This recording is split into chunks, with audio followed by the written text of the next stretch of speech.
पहले बहू फिर बेटी। भाई बेटियां तो सबको प्यारी होती हैं। आखिर बेटियों से ही तो घर का आंगन महकता और खिलखिलाता रहता है। लेकिन ये बात भी सच है कि बेटियों को एक दिन विदा होकर जाना भी पड़ता है, अपना संसार बसाना भी पड़ता है। इसी दिन के लिए ही तो माता पिता परसों अपने सपने संजोए रखते हैं। दिव्या की शादी का मुहूर्त निकलते ही दिव्या के माता पिता की आंखें भी भर आई थी। अरे पापा, आप रो क्यों रहे हैं? अरे कुछ नहीं, ये तो खुशी के आंसू है बस। हाँ, अब तेरी शादी का मुहूर्त निकल गया है तो तैयारियां भी शुरू करनी होगी ना तेरी विदाई की। बस यही सोच सोच कर मन भर आया। हाँ, लेकिन ये गम के आंसू नहीं है, खुशी से झलक रहे हैं बस। आप दोनों ऐसे आंसू बहाएंगे तो मैं कैसे जा पाऊंगी ससुराल, बताओ तो।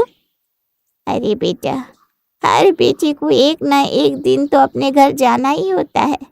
यही तो समाज की रीत है जिसे हर किसी को निभाना होता है। वो सब तो ठीक है, लेकिन मैं इस घर से चली जाऊंगी इसका मतलब ये नहीं कि आपको भूल जाऊंगी। ऐसा सोचिएगा भी मत आप पापा। मैं हमेशा इस घर की बेटी रहूंगी। हाँ, तो मैंने कब किया है मना बेटा, तू तो हमेशा ही मेरी गुड़िया रहेगी। हाँ, मैं शादी के बाद भी आपका उतना ही ख्याल रखूंगी जितना अब तक रखती आई हूँ। अरे ठीक है ठीक है, चल अभी जल्दी से तैयार हो जा, तुझे ऑफिस भी तो जाना है ना। अच्छा, तूने ऑफिस वालों को कह दिया है ना कि शादी के बाद तू घर से ही काम करेगी? हाँ, कह दिया है पापा कि मैं शादी के बाद घर से ही काम करूंगी। आप चिंता मत कीजिए, आपका बीपी बढ़ जाएगा। चलिए, आप अपनी दवाई ले लीजिए। हाँ हाँ दादी माँ, लेता हूँ मैं शादी के बाद भी आपका ऐसे ही ख्याल रखूंगी। देखना, मेरे लिए आप दोनों सबसे पहले हो। और मैं, मुझे भूल गई क्या? अरे तुझे कैसे भूल सकती हूँ छोटे भैया को? हाँ, तू तो मेरा सबसे लाडला है। अब आप शादी करके चले जाओगे तो मेरी फरमाइशें कौन पूरी करेगा? अरे शादी करके जा रही हूँ, दूसरे प्लेनेट पर नहीं जा रही हूँ। शादी के बाद भी कुछ नहीं बदलेगा, देखना सब कुछ वैसा का वैसा ही रहेगा। अरे चलो चलो, अब बहुत सारे काम पड़े हैं, सब लोग काम पर लग जाओ। हर बेटी की तरह दिव्या भी अपने माता पिता और भाई का काफी ध्यान रखती थी। उसकी शादी होने वाली थी, इस बात को लेकर वो दुखी भी थी, लेकिन शादी तो हर बेटी को करनी ही होती है, ये सोचकर वो अपने मन को मना लेती थी। देखते देखते उसकी विदाई का दिन भी आ गया, जहां आज सबकी आंखें नम थी। हमेशा खुश रहे बेटी, अपने ससुराल में सदा सुखी रहे, यही मेरी दुआ है। बहन जी, दिव्या अभी नादान है, अगर उससे कोई गलती हो जाए तो अपनी बेटी समझकर माफ कर दीजिएगा। अरे बहन जी, आप बिल्कुल चिंता मत कीजिए, हम बहू नहीं बेटी ही लेकर जा रहे हैं। माँ पापा, आप भी अपना ख्याल रखिएगा, और कुछ भी हो तो मैं हूँ आपके लिए। आप मुझे भूल मत जाइएगा।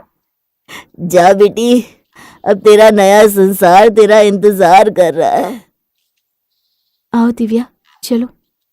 दिव्या की विदाई के बाद उसका नए ससुराल में बड़ी धूमधाम से स्वागत होता है, लेकिन दिव्या को अभी भी अपने माता पिता की काफी याद आ रही थी। क्या हुआ, तुम्हें स्वागत पसंद नहीं आया? नहीं, स्वागत तो बहुत अच्छे से किया आपके घर वालों ने मेरा। अरे मेरे घर वालों ने नहीं, हमारे घर वालों ने, ऐसा कहो। अब हम दोनों का परिवार एक ही तो है। पर पता नहीं मेरे माँ पापा मेरे बिना क्या कर रहे होंगे। उन्होंने दवाई भी ली होंगी या नहीं। कोई बात नहीं, धीरे धीरे उन्हें भी आदत हो जाएगी। तुम एक काम करो, अभी उन्हें फ़ोन लगा देता हूँ, बात कर लो उनसे, ठीक है? ठीक है, मैं ही उन्हें फ़ोन कर लेती हूँ। उनसे बात करने के बाद मेरा भी मन हल्का हो जाएगा। हाँ हाँ ठीक है, बात कर लो, मैं बाहर जाता हूँ। तुम यहाँ कमरे में आराम से बात कर लो, ठीक है? ठीक है। शादी की पहली रात, जहाँ आकाश और दिव्या को साथ होना चाहिए था, वहीं दिव्या बहुत देर तक अपने माँ पापा से बात कर रही थी। लेकिन आकाश को पता था कि दिव्या अपने माँ पापा से कितना प्यार करती है, इसलिए आकाश ने दिव्या से कुछ नहीं कहा। हो गई बात? जी, हो गई बात। अब अच्छा लग रहा है ना? सब सही लग रहा है। ठीक है, चलो अभी सो जाओ, कल सुबह तुम्हें पहली रसोई भी तो बनानी है। सुबह होते ही कावेरी ने दिव्या को रसोई की सारी चीजें समझा दी, जिससे उसे रसोई बनाने में कोई तकलीफ ना हो। हाँ माँ जी, अब मुझे सब समझ में आ गया है कि कौन सी चीज़ कहाँ पड़ी है। ठीक है बहू, अगर कुछ समझ में ना आए तो मुझसे पूछ लेना। जी माँ जी, मैं पहले मीठा बना लेती हूँ, उसके बाद खाना बना दूंगी। हाँ हाँ, तुम ये सब आराम से कर लो बहू, उसके बाद अपने ऑफिस का काम भी कर लेना। आकाश ने मुझे बताया था कि तुम अब घर से ही काम करने वाली हो। जी माँ जी, रसोई बनाकर मैं अपना काम कर लूंगी। दिव्या ने रसोई बनाकर सब कुछ टेबल पर सजा दिया। अरे वाह बहू, बन गया खाना? जी माँ जी, मैंने मूंग दाल का हलवा बनाया है, करेले की सब्जी और रोटी। करेले की सब्जी तो मुझे बिल्कुल पसंद नहीं है, ये क्यों बनाई? अरे ये सब मेरे पापा को बहुत पसंद है। मैं सोच रही थी आज मैं उन्हें ये दे आऊंगी, इसलिए सब कुछ उनकी पसंद का ही बनाया है। अम, कोई बात नहीं, अगली बार तेरी पसंद का बना देगी बहू। आज ये खा ले आकाश। हाँ ठीक है, कोई बात नहीं। तुम्हारे पापा को पसंद है तो तुम दे आना उन्हें। हाँ, और उनके लिए ना बूंदी का रायता भी बना दूंगी साथ में, उन्हें बहुत पसंद है। मैं ना अभी आती हूँ। अरे पर पहले मेरे साथ बैठकर खाना तो खा लो। अरे आप खा लीजिए ना अकेले, मैं अभी आती हूँ पापा के लिए रायता बनाकर। दिव्या का अपने माता पिता के प्रति लगाव आकाश समझ सकता था, इसलिए ना तो कावेरी और ना ही आकाश कभी भी दिव्या को कुछ भी करने से रोकते थे। उन्हें पता था कि जब बेटी अपने माता पिता से दूर होती है तो कैसा लगता है। जाने दे बेटा, अपने पापा के लिए रायता ही तो बना रही है। हमारी प्रिया भी हमारे लिए क्या क्या बना कर लाती है, उसे भी तो हमारा कितना ख्याल रहता है। हैं? छोड़ उसे। मैं तो आज भी जब मायके जाती हूँ ना तो भी सबके लिए कुछ ना कुछ बना कर जाती हूँ। हाँ वो तो है माँ, हम लड़कों से ज्यादा लड़कियां अपने माँ पापा के लिए प्यार रखती हैं। मैं समझ सकता हूँ दिव्या का प्यार ऐसा लगता होगा उसे जब अपने माँ पापा से दूर होती होगी। हाँ बेटा, जब बेटी माता पिता को छोड़कर किसी दूसरे के घर आती है ना तो उसे अपनाने में समय तो लगता ही है। हाँ माँ, मैं पूरी कोशिश करूंगा कि मैं दिव्या को मदद कर सकूं इस नए सफर में। शाबाश बेटा। आकाश एक काफी सुलझा हुआ पति था जो अपनी बीवी की भावनाओं को समझ सकता था, लेकिन शायद दिव्या को अभी तक आकाश की उतनी परवाह नहीं थी जितनी वो अपने मायके वालों की करती थी। दिव्या, मैं आज शाम की पिक्चर की 2 टिकट्स लाया हूँ, हम दोनों आज पिक्चर पे चलेंगे, ठीक है? हाँ हाँ जरूर, मुझे ना पिक्चर बहुत पसंद है। एक काम करते हैं, राहुल को भी बुला लेती हूँ, उसे भी पसंद है पिक्चर। राहुल को हमारे साथ? राहुल के लिए अच्छा ऐसा करता हूँ, मैं राहुल की टिकट कल की करवा देता हूँ, ठीक है? अरे नहीं नहीं नहीं, उसे मेरे साथ पिक्चर देखना बहुत पसंद है।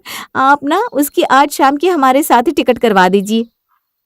ठीक है, उसकी भी टिकट करवा देता हूँ। मैं तैयार हो जाती हूँ। हाँ? आकाश दिव्या के साथ पिक्चर पर जाना चाहता था, लेकिन दिव्या ने अपने भाई राहुल को भी साथ में फिल्म देखने के लिए बुला लिया।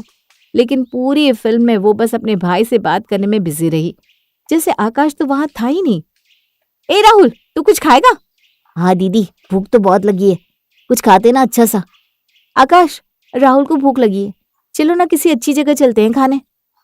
मैं ये सोच रहा था कि हमें अभी घर चलना चाहिए, माँ भी अकेली होंगी, उन्होंने भी खाना नहीं खाया होगा, हम कुछ पार्सल करवा लेते हैं। अरे नहीं नहीं, मुझे तो बाहर बैठकर ही खाना है, आंटी जी बच्ची थोड़ी ना है, कुछ देर और अकेली रह लेंगी। ऐसा नहीं है राहुल, माँ हमारा इंतजार कर रही होगी। अरे सही तो कह रहा है राहुल, हम बाहर खाकर ही चलेंगे। तू बोल, तुझे क्या खाना है? तेरी दीदी है ना, मैं तुझे खिलाती हूँ, चल। देखा जीजा जी, मेरी दीदी मेरी बात को कभी टाल ही नहीं सकती। अरे तू मेरा छोटो भाई है, तेरी खुशी में ही तो मेरी खुशी है। तो एक काम करो, तुम दोनों भाई बहन खा कर आओ, मेरा क्या काम है यहाँ, मैं चलता हूँ। अरे ये क्या बात हुई आकाश? मेरे भाई को कितना बुरा लगेगा अगर तुम यूं चले जाओगे तो। मेरी माँ को भी बुरा लगेगा अगर मैं टाइम से घर नहीं गया तो, तुमने उसके बारे में सोचा? आपको अपनी माँ की पड़ी है, मेरी बहन की खुशी की नहीं। पहली बात तो ये कि ये हमारे आपस का मामला है, तुम्हें इसके बीच में पड़ने की जरूरत नहीं है, समझे? तुम दूर ही रहो हमारे मामले से। आकाश, ये कैसे बात कर रहे हो मेरे भाई से? तुम उससे कुछ नहीं कह रही हो कि वो हम दोनों के बीच में क्यों बोल रहा है? जब मेरी बहन कुछ कहती है तब तो तुम्हें बहुत मिर्ची लगती है। मेरे भाई से कोई इस तरह बात नहीं कर सकता, समझे? हाँ तो रहो अपने भाई के साथ, मैं जा रहा हूँ। दिव्या का अपने मायके वालों के प्रति लगाव आज तक आकाश समझता आया था, लेकिन आज आकाश को वो हद पार होती दिखाई दे रही थी, इसलिए उसने भी अपना आपा खो दिया। यही होता है शादी के बाद। मुझे पता था ससुराल वाले चाहते कि बहू सिर्फ उनकी ही बन के रहे, अपने मायके वालों का ध्यान बिल्कुल भी ना रखे। मैंने कभी तुम्हें तुम्हारे मायके वालों का ख्याल रखने के लिए मना नहीं किया है दिव्या, कभी तुम्हारी भावनाओं को ठेस नहीं पहुंचाई है, लेकिन तुमने कभी अपने ससुराल वालों के बारे में सोचा? अरे आपके घर में तो रह रही हूँ, घर का काम भी करती हूँ, और क्या करूँ? घर में रहती हो लेकिन घर के खर्चों में कभी हाथ नहीं बटाया। सारी सैलरी तुम अपने मायके भेज देती हो, फिर भी मैंने कुछ नहीं कहा क्योंकि वो तुम्हारे पैसे हैं, तुम उनका कुछ भी करो। लेकिन कभी कभी तुम्हें यह भी सोचना चाहिए कि तुम्हें भी इस घर के लिए कुछ करना चाहिए। आज तक तुमने कितने तोहफे भेजे होंगे अपने माता पिता को, लेकिन मेरी माँ के लिए आज तक एक साड़ी खरीद कर नहीं लाई। आपको क्या पता है माता पिता को छोड़ने का दर्द क्या होता है? और तुम्हें नहीं पता कि सामने रहकर भी बहू जब सिर्फ मायका मायका करती रहे तो कैसा लगता है? जब देखो तुम अपने मायके की तरफ भागती रहती हो। उनकी दवाई, उनकी पसंद का खाना, उनकी जरूरत है। तुम्हें पता है मेरी माँ को क्या पसंद है? मेरी बहन प्रेग्नेंट है, तुमने कभी उसका ख्याल रखा? अच्छा, तो अब आपको मेरे मायके वालों से भी जलन हो रही है? मुझे जलन नहीं हो रही है, मुझे गुस्सा हो रहा है कि मैंने तुम्हें हमेशा समझा है, लेकिन तुमने कभी मुझे और मेरे परिवार को अपना नहीं समझा। अरे कर तो रही हूँ उनके लिए भी, और क्या करूं? और रही बात मेरे मायके वालों की, तो मैं उस घर की बेटी हूँ, मेरे भी कुछ फर्ज है उनके प्रति। काश काश यही बात तुम अपने ससुराल के बारे में भी कह पाती, लेकिन तुम्हें तो याद भी नहीं कि तुम्हारे कुछ फर्ज है यहाँ भी। आकाश और दिव्या के बीच काफी बहस हुई, लेकिन दिव्या को कोई बात समझ में ही नहीं आई। उसे तो यही लगता रहा कि आकाश उसे उसकी बेटी के फर्ज को पूरा करने से रोक रहा है। मम्मी जी, आज मेरी माँ का जन्मदिन है, तो मैं पूरा दिन आज उनके साथ ही बिताऊंगी। हाँ वो तो ठीक है बहू, लेकिन आज प्रिया की भी डिलीवरी की तारीख है, तो यहाँ होती तो अच्छा रहता। मम्मी जी, हर साल मैं अपनी माँ का जन्मदिन बड़े धूमधाम से मनाती हूँ। अगर दीदी को कुछ दिक्कत हुई तो मुझे फोन कर दीजिएगा, मैं आकाश से कहूंगी कि वो आ जाएंगे लेने। ठीक है बहू, जैसे तेरी मर्जी। दिव्या प्रिया और कावेरी की बात को न मानते हुए अपने मायके चली जाती है, जहां वो अपनी माँ के लिए केक, तोहफे, नाश्ता सब कुछ ले जाती है। लेकिन जानकी को ये सब देखकर बहुत गुस्सा आता है। दिव्या, मुझे तुमसे ये उम्मीद नहीं थी। मुझे तो लगा था कि तू हमारा नाम रोशन करेगी, लेकिन तूने तो हमारी नाक ही कटवा दी। हाँ बेटी, आज तक कभी मुझे तुझ पर गुस्सा नहीं आया, हमेशा तुझ पे गर्व महसूस किया, लेकिन आज मुझे अपनी परवरिश पर शर्म आ रही है। ये दोनों आप क्या कह रहे हैं माँ पापा? मैंने ऐसा क्या कर दिया? आज तेरी ननद को जब तेरी सबसे ज्यादा जरूरत है, तो तू यहाँ अपनी माँ का जन्मदिन मना रही है। लोग सच ही कहते हैं, मायके वाले ही बेटी का घर बिगाड़ते हैं। तूने साबित कर दिखाया बेटा। लेकिन माँ, मैंने क्या किया? मैं तो आपका जन्मदिन हर साल ऐसे ही मनाती हूँ ना। सुनिए जी, आप वकील को फोन कीजिए, हमें दिव्या को तलाक दिलवाना चाहिए आकाश बाबू से। लेकिन माँ, क्यों? क्योंकि तूने जब से शादी की है तब से बहू होने का एक भी फर्ज नहीं निभाया। जब देखो यहाँ फोन, यहाँ का ख्याल, अपने भाई को घुमाने ले जाना, खुद की सैलरी यहाँ भेजना। क्या तेरा बहू होने का फर्ज तूने निभाया है? अपनी सास की दवाइयाँ कभी याद से दी थी? कभी उनके लिए कोई तोहफा लेके गई है? आज तेरे जन्मदिन पर आकाश बाबू ने मुझे तोहफा भेजा, फूल भेजे, फोन तक किया, लेकिन तूने उनकी माँ के लिए आज तक क्या किया बता? बेटा, शादी के बाद माता पिता से रिश्ता टूट नहीं जाता, ये सच है, लेकिन सिर्फ उनके बारे में ही सोचते रहना और अपने ससुराल वालों के प्रति फर्ज को पूरा ना करना, ये गलत बात है। अरे मुझे तो शर्म आ रही है ये कहते हुए कि मैं तुझे सही शिक्षा नहीं दे पाई। अगर दी होती ना तो आज तू ये सब नहीं कर रही होती। मैं तो कहती हूँ अभी के अभी वकील को बुलाइए। नहीं नहीं माँ, प्लीज वकील को मत बुलाइए। मुझे समझ में आ गया है मैंने कितनी बड़ी गलती कर दी है। मैं बेटी तो बन गई लेकिन बहू नहीं बन पाई। आज से मैं अपनी गलती को सुधार लूंगी। आज से मैं उस घर की बहू पहले हूँ, इस घर की बेटी बाद में। गलती का एहसास होते ही दिव्या ने बिना समय गंवाए अपने ससुराल की तरफ रुख कर लिया, जहां पहुंचते ही प्रिया को पेट में दर्द होना शुरू हो गया था। अरे अब मैं क्या करूं? आकाश को फोन करती हूँ। दीदी दीदी, मैं आ गई हूँ, मैंने कार भी बुलवा ली है, आप चलिए कार में बैठिए। आकाश को मैं फोन कर देती हूँ। अरे दिव्या बहू तू, लेकिन तू तो। माँ जी, मैं अपना बहू का फर्ज पूरा करने आई हूँ। चलिए ना, जल्दी से चलते हैं हॉस्पिटल। दिव्या ने प्रिया को सही समय पर हॉस्पिटल पहुंचा दिया। इतना ही नहीं, प्रिया जितने दिन भी अस्पताल में थी उतने दिन तक दिव्या ने उसकी खूब सेवा की। दिव्या बहू, तूने प्रिया की और उसके बच्चे की कितनी सेवा की है। अभी तू चाहे तो कुछ दिन अपने मायके चली जा, तेरा मन भी बहल जाएगा। माँ जी, आप भी तो प्रिया दीदी के साथ ही थी इतने दिन तक। मैं कहीं नहीं जा रही हूँ।